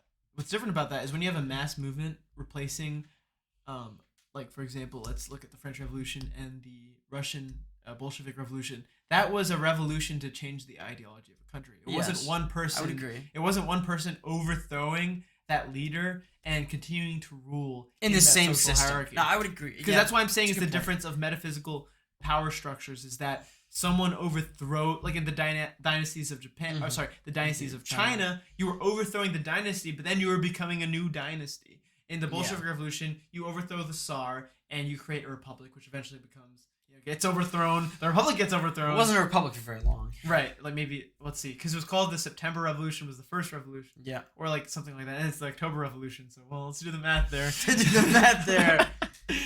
I might be getting the date slightly wrong. But yeah, it's like, that's like a month maybe. Or in the French Revolution, it's the overthrowing of the monarchy and for the republic. Well, also didn't last long. Sure, but even when Napoleon takes over, he creates an empire. He doesn't create the kingdom of France anymore. He just straight up says, I am the successor of Charlemagne. Yes, that is. Crown me Pope. Yes, he attempted to create an empire, which also didn't last very long. Yeah, but his like great nephew or whatever took power eventually. As a 1850. Was as a king? I'm pretty sure he was still emperor of the Franks, I believe. Nah, he went back to King Napoleon III. Okay, I'm betting that technically he had the title of emperor of Titles the make a Franks. difference. All right, so I don't think it made a difference in Europe at that time. He was emperor of the French. So France. Yeah, but emperor, baby. I don't think France would classify as an empire at the time. Not after they lost all the land that Napoleon conquered. No, but they still had their African colonies and stuff like that. They still had some of their. That's a good point. Caribbean They're not colonies, a key. I mean, but that just means they're at the same level as England. Sure. And the Dutch. Sure, but you still have to think of symbolism, right? To go from a kingdom to an empire, just the audacity and the arrogance of being able to say that. Especially if you came from like a poor. I mean, Napoleon wasn't that poor. We started off like not rich. He wasn't maybe rich. Middle class. I would say middle class. He was what we would call middle class. No. He was like lower, not quite aristocracy, but lower nobility. Lower nobility. Yeah. Thank you. Lower nobility. Yeah, to go all the way up to claiming yourself to be the heir of Charlemagne and emperor of the Franks. Yeah. That is a pretty big deal. I'll give you that. And to get crowned by the Pope. You know that everyone told him he wouldn't get crowned by the Pope. Everyone said it's not going to happen. You are crazy. You are crazy, Napoleon. Not only did he get him to crown him, but right after he crowns him, he takes the crown and he crowns himself. He crowns him fucking self in Notre Dame with the Pope watching him, and then he crowns his wife. It's a big deal. Josephine. It's a big deal, but that's why Europe, kicked him to an island twice. Because he was a dangerous man. He's a bad motherfucker. I think it's impressive he came back the second time at all. He came back the first time. He didn't come back the second time. Well, he came in the first time, right? Yeah. And then he made a comeback. Gotcha. Like, he didn't just escape the island and then go off and die. Yeah. He came back and then actually conquered Europe for a second time. And then he didn't really conquer Europe. He retook France. He didn't conquer anything after. Didn't he get outside of France again? Not really. I think it was the island of Elba is where he gets sent he loses, after his disastrous Russian campaign. And he goes back and he fights the Battle of Waterloo. And then he gets sent to St. Helena, the island of St. Helena, which is a really tiny island, much more tiny than island of like Elba or whatever. He still had his own ship. He still had like guards and stuff. Yeah, there was still like people. There was a nice manor. Yeah, but he had servants. Yeah, but the second time we're like, fuck no, you're going. No, they were like, we're done with you. And it was like there was like fungus growing in his house, so he actually died young of some lung complications. Yeah, it was like a pneumonia or something. Yeah, because he claimed that it was because there was like fungus or something in the place he lived in. I believe it, bro. They didn't want him coming back. No, the second time, third time, whatever. He kept disrupting their power. Yeah, kept disrupting the hierarchy. No, Napoleon. There's a guy that Nietzsche liked. Well, he had a great affinity for like great men, Caesars, if you will. Essentially what a Caesar is. He comes in. Well, here's the thing about a Caesar. What a Caesar represents. You have to look at Rome, right? The Roman Republic is in its decline. Now, that could mean the decline of the entire civilization as a whole. But recreating the Roman Empire, or creating the Roman Empire, is a resurgence and a new golden age for the empire, revitalization of that civilization. For the civilization of not empire, but the civilization, right? Yeah. So it's like, you have your upwards and you have your decline, and that's a Caesar. Caesar is able to completely revert the decline and turn that into something new, something great, a resurgence, right? And that's like kind of what a Caesar is. If you look at Napoleon, for example, the monarchy had fallen. Yeah, France had been in decline. Mm-hmm. There was entire civil war. They were struggling. Mm-hmm. Their replacement for the monarchy wasn't going too well either. Yeah. And then what does he do? Well, he just came in to replace the entire government with himself. Right. Based. Well, not only did he do that, and then didn't just stay in France, he did that and then conquered. Yeah, he defeated the Austrians, the Prussians, the Italians, the Spanish. Yeah, he had a pretty... I mean, if he hadn't decided to take 600,000 Frenchmen to die in Russia, who knows? I don't know why they always do that. I don't know what's up with Europeans and going after them. Just leave them alone, man. Well, I mean, I could go into the micro-scale reasons as to why, Yeah, let's not go there. Tsar Alexander betrayed Napoleon because he claimed that they would help in his embargo of Britain. Really? And then he didn't. He was trading with the Brits on the side, hitting it on the side, and Napoleon was like, hell nah. Hitting it on the side with hell those nah. Brits. Yeah, he came over there with his chanclas, smack him. And what happened? Scorched earth tactics, baby, and the fucking Russians did what the Russians do best. They've always been brutal with that. Yeah. The Russians really don't care about their own people. No, they're willing to do whatever.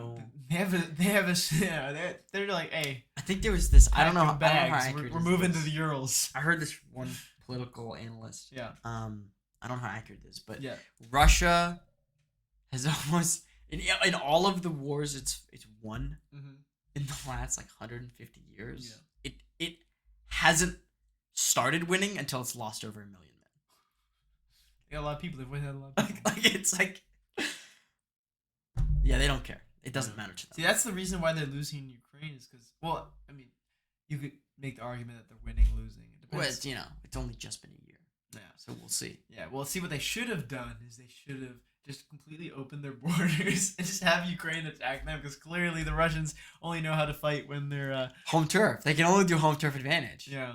Well, they did pretty good in the 40s. I heard. Well, that's after having home turf advantage. That's facts. That's after. Yeah, I heard a theory that someone brought up. I think it was someone at work actually.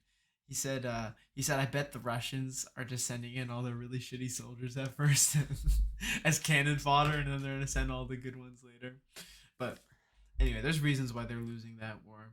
Not least of which is a certain powerful hyper-capitalist society funding their enemies with javelin missiles and other fun toys. A lot of very fun toys. Oh yeah. Lot of support. Also taking away all of their economic leverage. Yeah. Over Europe. That too. But, I mean, Russia's always been pretty much an autarky. So like for example, their arms industry is completely domestically produced. No, I mean that. I know Russia's leverage over Europe. Yeah, with like oil and stuff like that. Oil and natural gas. Is rendered moot. I know what you're talking about. What I mean is like their economy functions quite well without foreign trade because they're so used to all these embargoes. They're so used to sanctions, and like I said, their weapons industry, they found a way to produce all their weapons really cheaply domestically. So like their GDP per cap, they can survive the sanctions we put on them pretty well. Well, because look, their GDP is 11th in the world, and yet they have the second most powerful supposedly second most powerful military in the world. Now, who knows how powerful it actually is, but clearly they have somewhat of an autarky going if they can afford to. They have an oligopoly. What?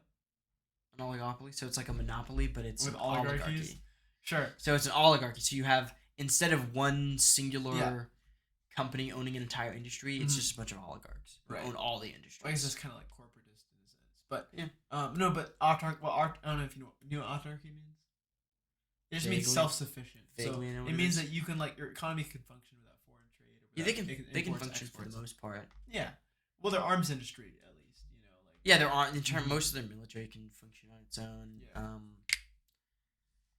Can't supply their. If there's any European nation to try and do something so bold and ridiculous, Russia would be the only one who could survive. Yeah, probably. But anyway, we've just gone off topic for a minute.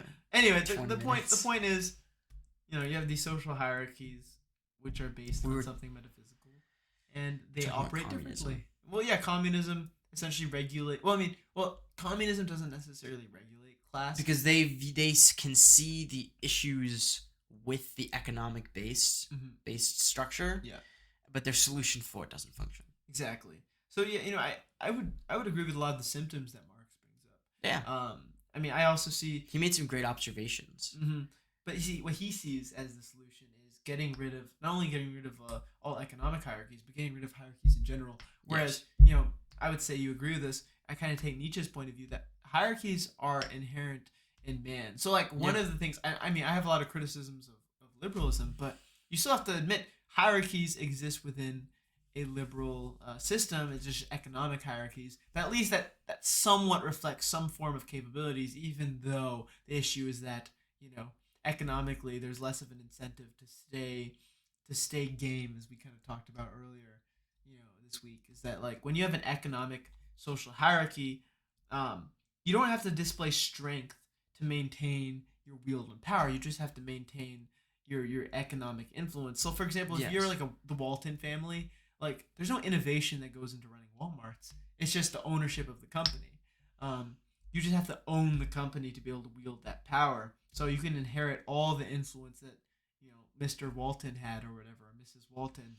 Well, then you get into publicly traded companies, which is even more, because at that point it's not just one family.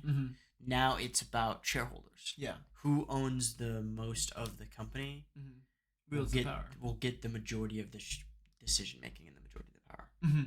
The reason I brought up the Walton example, and this is for any like kind of hereditary, because you think of like hereditary aristocracy, like people inherit power and they grow weak because their power is given to them. The same kind of applies to economics, right? If you inherit the economic influence of your parents, and you didn't really necessarily have to earn it, then you might grow weak. The difference with like these metaphysical social hierarchies is that a lot of the aristocracy was rooted in martial prowess. So it didn't matter that you were born into luxury. If you couldn't fight, if you weren't a good knight, if you weren't a good samurai, you'd be shamed by your rivals. You'd be defeated in battle. Yeah, they'd be shamed to the point where you're forced to go to battle, or you go to battle willingly, and then you either lose or win. And then we decide who wins. Then we decide who has the power, because now you're either dead or alive. Right. So there's a reason to stay invested in your future. So obviously you have a lot of decadent kings and a lot of decadent samurai, decadent knights, but they don't typically last very long. Exactly. So, they lose their power very quickly because they still have to be good warriors. They still have to be good fighters. And if they, weak kings get overthrown. But, you look at like the political elite of this country, which is rooted in economic elite. There's longer continuation because there's less of, first of all, there's less dangerous competition, right? It's very easy to teach someone to be a politician. You have decent speaking skills. You have all the connections carried over from your family. Not like being school, family, school, money to get good school, but to be a good warrior, you have to sacrifice. You have to sacrifice to maintain martial prowess. Therefore, if it turns out you're not a good warrior, what happens? You die in battle. There's not really a lot of ways to say, like, okay, well, let's say you inherit political power from your parent. It's not as difficult to match at least a superficial level of political skills and political savviness compared to like becoming a great warrior and leading your soldiers into war and battle. It's a lot easier to maintain the passing down of economic influence and economic power, which translates to political power in this economic social hierarchy. You can make it look like you can. It's a lot easier to maintain, at least the appearance, right? The appearance of it, even if it's not you running it. Yeah, exactly. Even in the thing, because I believe Walmart's a publicly traded company now. It could be, yeah. But I bet the Waltons still own the majority of the shares. Oh yeah, and even if they don't own the majority, they own a lot of the shares. But I think they do have the majority. I don't know if it's which essentially means they can leave all the real decision making and difficult thinking and innovating of the business strategy up to the other shareholders, and then they can just rake in profit. Right, and they still have they still wield the power, right? Yeah, they can still say no.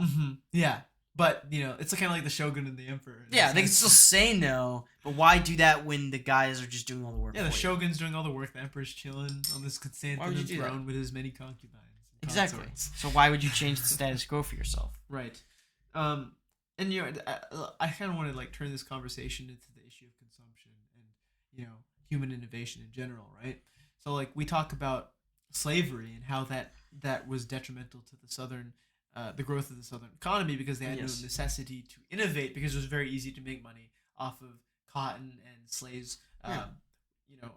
Harvesting the cotton, whereas the North they had to diversify their industry because whether corn's a cash crop or not, it certainly wasn't at the time, and it wasn't. They also just didn't practice slavery. That too, but I'm saying like slavery Which is a big economic difference because that means that But I think it was labor is more expensive, so they have to be more efficient. Yes, Which is probably why industrialism in America started in the North. That's part of it, but I also think they just, even if they had slaves, what would they have had them do? They wouldn't have been able to. I think it was easier Lumber.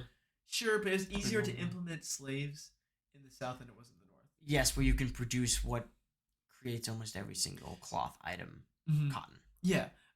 Whereas like you can have lumber, you can have this and that, but generally speaking, if you think about like the sort of, and it's been like this forever, right? If you have a lot of land and that land is fertile and you're able to produce olive crops, it's easy, right? With lumber, that's a hard, you don't have soft hands. It's also more skilled labor.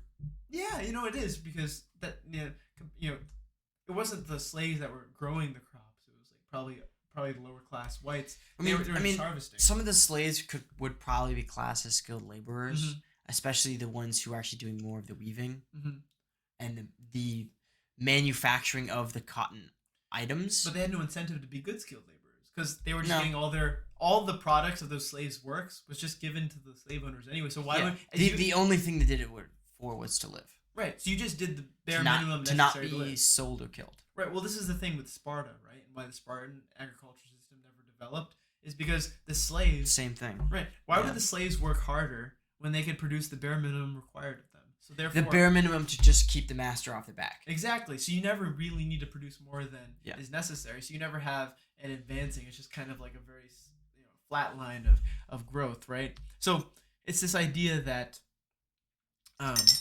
when things come easy to a certain extent, when society or civilization has a system, they have a trick that works, right? You have this economic system that works. You do this and you get this much back. You don't have a lot of issues. Prosperity is relatively guaranteed. If you look at life today, even for the lower classes of American society, life is a lot easier than it was for like a peasant, 200 years ago. Safety is guaranteed. We're not at war, and we're never. The United States is usually going to be safe from direct war, like directly being invaded nowadays, at least.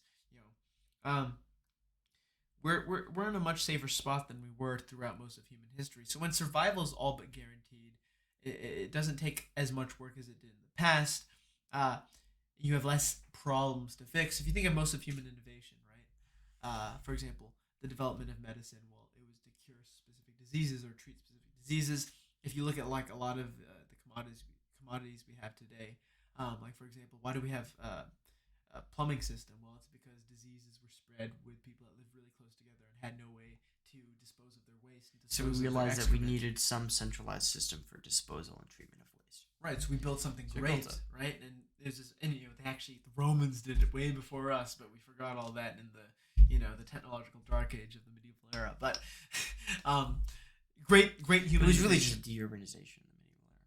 Yeah, kind of go back to all those big cities were just they're gone because they're all destroyed by the fucking Germanic tribes. People still lived in Rome. Yeah, but I mean, like, just fell into decay because nobody passed on the knowledge. Yeah, it's like what happens after the Library of Alexandria is burnt down. Well, you lose all the books, you lose all the knowledge, and you kill all the scholars. Well, who's gonna who's gonna carry the books? They shanked Pythagoras. Rest in power. But rip the triangle guy, man. Right. Motherfucker. But anyway. We wanted to talk about consumerism. Yeah. And consumption. Right. To start off, I think once you have a settled economics-based system, even though that it provides a great system for constant innovation and improvement of technology, the only way to continually get a population bought in is to create a culture where everybody needs to buy the new thing. The only reason we are improving iPhone technology and cellular technology is because everybody wants a phone. It's for consumption, though. It doesn't really solve any actual problem. No, it no longer solves a problem. Like we don't need to improve the camera on the phones any more than we already have. This is more than good enough for everybody to display what happened at a certain time on a certain day. Or take social media, for example. Like, what practical purpose does... Like, you could say, oh, well, I'm able to talk to someone so much further from me. Yeah, right? I can keep in touch with family and friends who are so much further away from me. I can make business connections. That's a commodity. That's not a necessity. There you go. That's a commodity. Yeah. That's not a necessity as well. So, keeping in touch with people. Yeah. It makes your life a little more comfortable, but does it really push human innovation further? If you think about singularity, for example, right? Does it, it can have a byproduct of pushing us towards singularity. Like, a lot of people get a lot of good things out of social media, like networking and stuff. You're able to talk to other smart people, but most people, they don't use it for that. They use it as a means of consumption. It's cheap so dopamine. now it is a means of consumption for entertainment. Yeah. And information. For entertainment and information. And that's the goods. Yeah. Well, yeah, Amazon, for example, right? Yeah. It makes the trading simpler. Like, or just like where a lot of people find products is through advertisements. Right. Or sponsored products by some creator that they like. Some YouTuber, streamer, podcaster, content creator. Oh, yeah, buy the new merch. Whatever. It's like, it's not just merch, but they might have a sponsor for this product, this business, etc., etc., etc., etc. And then you trusting them because you have what's called a parasocial relationship with them, which is essentially like you have a social relationship. You know them, but they don't know you. It's like a one-sided social relationship. Sure. And you trust them. So you just go, well, this person likes it. They trust it. They say it's a good brand. Maybe I'll give it a try. And if you like them enough, you might buy it. Well, that's the thing with consumption, right? So when you have a consumer society that, like you said, they need you to buy into this, right? You look back to times of despair or like times of social strife where things aren't guaranteed. You also see an implosion of all this different kind of like great art, for example, right? Art for the sake of like art. So you see a lot of art tied to the times, for example. If you live in hard times, you have art that reflects that. What art really does is it's just a reflection of nature when it's really good. And nature is your surroundings. It's the times you live in. It's your struggles. A lot of the greatest artists, had life of great struggle. They had why art shit now. Well, that's my point, right? That's what I'm getting into. Like Vincent van Gogh was crazy. All these great writers a lot of times were depressed. Well, it's like because struggle breeds innovation, right?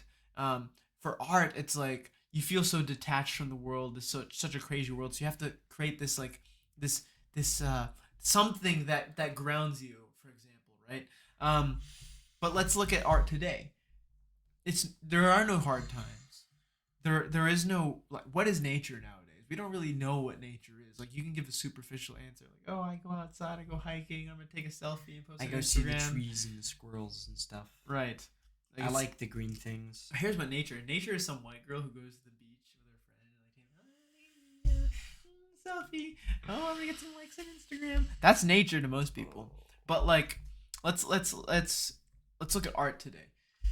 The thing is when you have a consumer society and pretty much anything that you create is something that needs to be consumed to create economic capital, the same applies to art. So then art goes from this creative expression of struggle or of nature or of the reflection of your times. It becomes another economic commodity. Exactly. So people create art to be consumed. You create art based on how will the audience receive it. Will the audience want to buy more of it?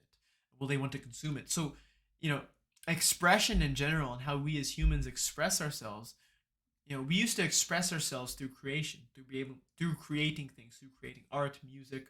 But today, expression is almost regulated to how we consume.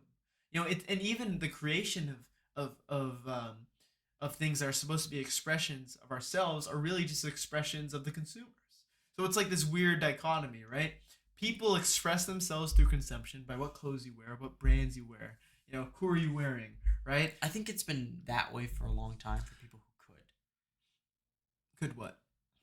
could either create or consume art. I disagree. Look at all the great noble aristocrats that basically built the foundations of classical music. Your Mozarts, your Bachs, your Beethovens. These people came from that upper rung of society that had economic means to do things, but there was something metaphysical of that time. There was still, there was still struggle even for the more powerful people.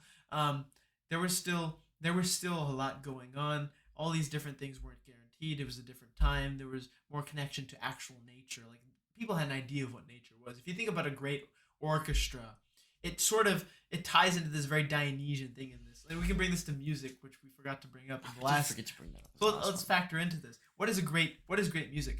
Great music is neither too ordered nor too chaotic. It's just predictable enough so that you can see the pattern in it. Or structured enough. Yeah, it's just structured enough so that you can maybe predict the pattern or know the pattern, but it's chaotic enough to keep your interest and attention and to be beautiful and engage your mind, or to be beautiful. Well, that's what I mean, because things that are too simple, well, they're not unique. Beauty is something that is unique to the beholder. If you just have, like, you ever see, like, there's nowadays there's kind of this classically attractive woman based on this time frames. Like, the Kardashians are trying to like fit that model. Let's get the Botox, let's get the butt lifts. There's this idea of what like a straight up 10 looks like, right? Yeah. But does it really engage your interest? Not really. I mean, maybe it does for you. It doesn't for me. Like, I don't think of like a stereotypically attractive woman as beautiful. But you see like someone who maybe like not everyone else finds attractive, but you find them more attractive than like the average person would. That's like almost more beautiful. Why? There's a uniqueness to personal beauty. Yeah, it's this connection between you and the art, because beauty is a reflection of art in a way. So you take like all these different classical musical artists, right? There is a connection between you and the art they're producing. It taps into this very human Dionysian spirit. It's like, why do you feel that rush when you listen to specific kind of music? It taps into something primal within you because it is a reflection of nature, and we come from nature. But music today, if it's, when you try to formulate everything into a system or an algorithm, like you have all these big music managers nowadays that they think, okay, well, if you make this music this exact way, that's how you're going to get the most views or whatever. You see like the mainstreamization or whatever. You see an artist going from like kind of out there on the outskirts, with their kind of unique sound. You see them slowly get mainstream because all these managers come in and they see profitability with this person. And they think, how can we formulate their music to have it to appeal to a wider audience? And they have their algorithms and their formulas. So it's like very ordered at that point because you order it based on how you think the audience is going to receive it. Yes. So art goes from tapping into this natural primal thing within us to something that's what very started ordered. to happen to the film industry. Oh yeah, there's a very clear cut. This is structure. a very, very good example in that in the film industry and in a lot of storytelling as a whole, it has become so much more about attempting to predict what the consumer would like to see, and then maybe you could be weird and throw some kind of twist or some breaking of expectations or subversion of expectations in there, but you still are attempting to do it in a manner that you think the viewer would like.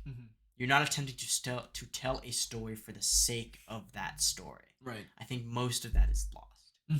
Absolutely. I mean, why do they keep making remakes? Because it's like it's this because it worked that before, so we'll just do it over and over again. Yeah, all we gotta do is like when in reality the only formula that worked is just the basic formula of telling a story. Yeah, the pure prime. Where like story. the hero's journey is like the classic example of it. Wait, you're telling me if we race swap and gender swap the main characters, that's not going to be just as big of a hit, if not greater? It won't be just as big of a hit if we just change their one character feature. What the heck? Are you crazy? And then preach to you for 2 hours. Well, that's like, remember last time you said you disagreed with me when I said art that's political isn't good? So I think we had to just, not that we disagreed there, but I think you misunderstood what I meant and I worded it wrong. I didn't mean that anything politicized can't be good. Because obviously there's like Animal Farm, for example. It's very political in nature, but that political nature of the book is what made it great, right? It was a criticism of communism, and specifically the Soviet So would you say it's that consumer politics? Yes, it's the that's a good term for it, like consumer politics. Yeah, it is when you are creating a product that is to be consumed, and you are attempting to instill in a specific political message, either to change someone's views or reinforce the current thing. That's the thing, reinforce, because you can change people's views. That's not a bad thing. But it's the problem is that this is not like, see, it's good to change views when it's something new and it's like something uncomfortable. Like, so, somebody said, I forget who it was, great art comforts the disturbed and disturbs the comfortable, right? I don't know who said that, but that's a good one. Yeah, I forget where that's from, but Maybe essentially, what's up? What's his name? Pablo Picasso. Picasso. He said that. Maybe we can look it up. I feel like later. he might have, because he was such a disturbing guy. No. It's not that he managed to remain popular as an artist, probably longer than any other artist during their lifetime. It says by Picasso. Cesar A. Cruz. I don't know who that is. I don't know who that is. Or somebody says it's Banksy. But maybe that's who Banksy is? Maybe. Know. But Picasso, you're talking about how art now changes so much to fit with it. Art needs to strike a chord with what people see in their nature, right? And in the nature, in the environment around them. And perhaps that was one of the keys to Picasso's success, is that he was capable of consistently, over and over again, with each new generation of art fans, of consumers, he could capture the next view, the next image of their nature, the next image of the next Dionysian spirit. Right, the next spirit. He could encapsulate that spirit over and over and over again, which is why he changed his style like a dozen times. But it wasn't to be popular. It was to try to strike a new chord. Yes. Right. Probably. I don't know. Who knows? Maybe he was just a little consumer pig.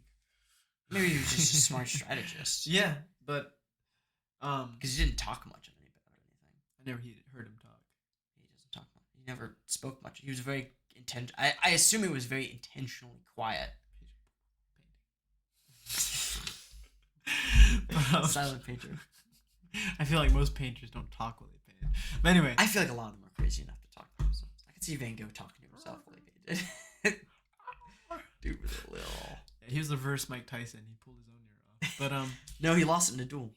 Oh, based. Yeah, he lost in a duel over a woman. Oh, not very based. Yeah. She don't want to be saved. Don't save her. She don't want to be saved. Don't save her. But I think we're almost at 2 hours, so we can start wrapping this up a little bit. But I think it's nice to be finished. We said an hour and a half. We're already over an hour and a half because remember this is the second we got cut off at 45. And we got cut off at 59. Did we? Yeah. Well, either way, we're about. Either way, I think we should start wrapping up. It's getting late, but I think so. We go on a lot of tangents. We have to revisit this sort of thing, but just to summarize. There's so much to cover. Yeah, let's just summarize. So essentially, you have pre-Enlightenment social hierarchies being based on the metaphysical, divine sort of right, which is usually based in capabilities and power and martial prowess. The social hierarchies are based on martial prowess, so it's like the warrior class is kind of predominant in most of. They're the enforcers of the entire hierarchy, which is why the warrior class always has to be either the second highest or the highest, or it's like few. So either like it's a mixture, right? They will never be the lowest, right? Or else they don't benefit enough, and they'll just overthrow whoever's the ruler. Which is kind of what you see with these military juntas, Yeah, that's mass armies. Why would they stick around? If you have the power, why not? Why would they stick around in an empire that doesn't benefit them? Right. So usually they're the aristocratic class to an extent, or in your Roman system where you have less of an aristocracy, they at least have a lot of benefits and it allows them a lot of social mobility. So basically this pre-Enlightenment power structure based on this metaphysical might makes right sort of power ideal, and then you have the post-Enlightenment conception of the economic social hierarchy where you have those with basically the bourgeois, those who can produce, and then you have the proletariat, those who basically help labor. Yeah, those who labor for the production of the bourgeois, and then you have Marxism, which seeks to eliminate both things. They want to eliminate all hierarchies, including the social, including the metaphysical hierarchies, and they want to eliminate all economic hierarchies and just eliminate basically economics in general, and like just have a pure system of labor, right? People create what they need, etc. Kill the masters. kill the bourgeois, or kill the masters, kill the evil tsars. But and then of course we're talking about the impact of consumerism in regards to art and expression and how it sort of destroys it really, and it creates this very ugly, product that is just like it's kind of like the kind of person. Here's what art is like nowadays. Art is the kind of person. All right, art is the guy who goes up to a bunch of women and starts talking about feminism so he can get laid. He starts saying like these buzzwords like, oh man, women have the right to choose. I support your right to choose, or like, God, men are so horrible. Postmodern Cubist inspired piece, I think it really encapsulates the perfect Afro-American struggle in New York State. Says like the white guy with like a Rastafarian hat. Exactly. But it's essentially it's people that are trying to appeal to an audience because they're afraid of creating dangerously. So Albert Camus talks about creating dangerously. Like we just said, art should comfort the disturbed and disturb the comfortable. Not the opposite. Oh, I don't know. Not comfort the comfortable and disturb the disturbed.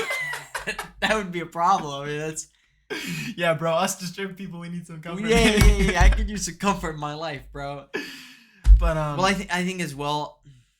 Another piece onto especially more modern art. Yeah. Is that a lot of it is just not quite a money laundering scheme. I can't say it's a money laundering scheme because it's not money laundering. Yeah. But it's the scam, a financial scheme to maintain and grow wealth.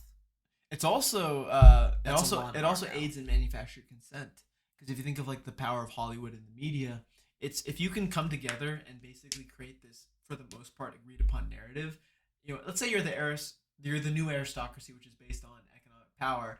It benefits you to all come together and push this message that is going to help you stand. Yeah, and even if that includes like redefining history, and you see that a lot. Like a lot of the more modern takes on historical time periods are actually remarkably inaccurate. Yeah. Most recent example I know of was the Netflix Cleopatra show. Oh my god, that drove me. I don't care what they tell you in school. Cleopatra was black.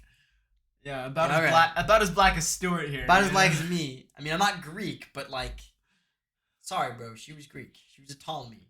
You know who the Ptolemies were? Macedonian, not Greek.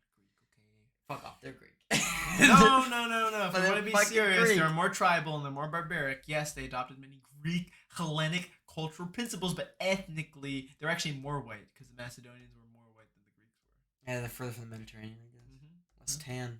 Well, like the Spartans were more white than the Athenians because they were Doric, and the Dorians come from the more recent Iron Age invaders, whereas, like we said, the Athenians are like Mycenaean. Yeah, they were from the Mycenaeans. Yeah, so the Macedonians are more Crete. Right. Well, something. I don't know. Somewhere around there. I think those were the two civilizations. Something. But Macedonians more white than the Athenians even. So yeah, that's why it's important. Cleopatra's white. Sorry, guys. Yeah, I'm sorry, bro. Yeah, she also apparently was a major hoe. It's widely agreed upon. She had like 100 dudes at one night, apparently. That's impressive. In like a sick way. Yeah, it's disturbing, but it's like logistically impressive. Well, you know what? For like she still managed to like seduce two of the most powerful Romans I know, of her era. Right? She had to have some kind of riz. Dude, hey, that's why Augustus Caesar was the ultimate Chad, because she tried to seduce him, and he was like, "Fuck you." Well, didn't she commit suicide? She might have, but like she tried first to. I thought that. Oh yeah, she definitely tried at some point, but after hearing that Mark Antony died in battle, I don't believe she. I gotta look it up because I thought she tried to seduce Augustus Caesar first. Oh no, I would not be shocked if she attempted to seduce Augustus first. Yeah. But I'm saying that her actual death was by I think it was like a snake or something. Really? Yeah, you could be right. I think she let a snake bite her so she would die instead of getting captured by the Romans and then probably beheaded and paraded around. Right. That was her other option. Let's see, where's the death of Cleopatra? I'm trying to find it right here. This is what we're gonna close on. We're gonna close this podcast on the death of Cleopatra. It's also like Cleopatra the 7th. I'm sure that when I look up Cleopatra, they're only gonna bring her up. Come on. Oh, they will. Yeah. Yeah. Because that's the What the fuck? Why did I look this up? And one of the suggestions was Cleopatra and Alexander the Great fan fiction. Like, come on, guys, you guys are sick bastards. They weren't even in the Sick. same. Well, that's why it'd be fan fiction. You guys are sick bastards. That was her great grandfather's best friend. That's actually a really good point as well. That's kind of sick because that was her great grandfather's like not only best friend but like military leader. Yeah, so she did use a snake. Yeah. Okay, but that might have been that was popular belief. In reality, popular belief. What? How did she actually die? Probably just knife. Some people say that Octavian forced her to kill herself. Oh, okay, I've heard that too. Yeah. I have heard that too. Hey, the point is he was a Chad, okay? Yeah, he was kind of the most powerful men in his era. Yeah. Including his adoptive father. Yeah. He's like, no. Wait, you know that song? Here, we're gonna end this podcast with you know that one Sigma Male song? No idea. Here. You're gonna know what I'm talking about. I'm gonna like paint this picture. I'm gonna do some storytelling for you. Augustus walks in. Cleopatra lays herself at his feet and says, "Please, Augustus, spare me. I'll do anything. I'm the most beautiful in Egypt." He's like, "Then die."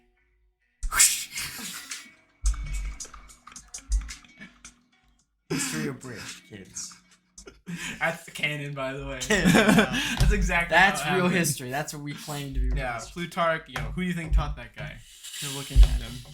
Anyway, hopefully we can get another podcast in before I leave, since I'm leaving a little later. We've got a month left. Yeah, we can do a couple podcasts if you can like commit to that. We gotta be consistent. I'll probably have the time now. All right, good. Well, I'm not doing much on a workout. I don't know when I don't think I'm gonna release this today since it was 2 parts and it'll take a while to load. But for those of you guys watching this, it's probably Thursday or Friday by this point. We recorded this on Wednesday. But we did shorter than the last one, so that's progress. Not saying much. That was pretty freaking. We'll get down to 90 minutes one day. Yeah, I was gonna learn not to. That's why live streams are good, because like there's no time frame. It's just There's no keep time talking, So we gotta do a live stream again. We should do another live stream. Yeah, definitely. Maybe Sir Poopalot will return. Anyway, Such a wild. yeah. If you watch this long, thanks for watching. I want to see really I quick commend you. if anyone watched all the way through our. I'm gonna check now. This is what I we're can really gonna check. end it I on. can- We will check if anybody watched all the way through the last one. Yeah. Wait. That was all right. I don't want to make you sad, but that was the least viewed episode. Of the That's week. fine. It's because it was so long. They were like, "What It's the long. hell? You never watched that?" Lazy, that's what you guys are. Hey, we got 1 subscriber and 63 cents from that. Oh wait, it looks like somebody watched all the way through. Wait, 2% all the way through. Out of how many views? 244. That's 4 people It's 4 people. who watched it all the way through. That's impressive. Was it you?